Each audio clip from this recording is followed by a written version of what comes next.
আসসালামু আলাইকুম রহমতুল্লাহ। আলহামদুলিল্লাহ রাব্বিল আলামিন, আসসালাতু ওয়াসসালামু আলা মান লা নাবিয়্যা বা'দা, আম্মা বা'দ। আজ আপনাদেরকে একটি কিতাবের নাম বলবো, যেটা প্রত্যেক মুসলমানকে পড়া একান্তই দরকার।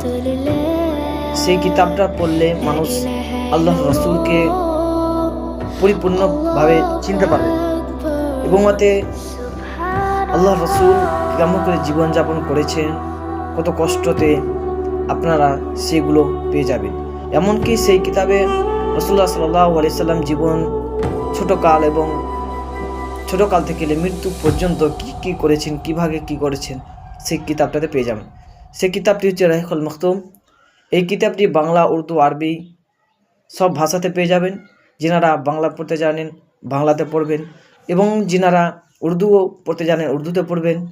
তো এই কিতাবটি প্রত্যেক মুসলমানকে পড়া একান্তই দরকার, যাতে সেই কিতাবটি পড়ে রাসূলুল্লাহ সাল্লাল্লাহু আলাইহি সাল্লামকে ভালো করে চিনতে পারে। আল্লাহ রাব্বুল আলামিন আমাদেরকে যেন সবাইকে কিতাবটি পড়ার তৌফিক দান করেন। আমিন। আসসালামু আলাইকুম।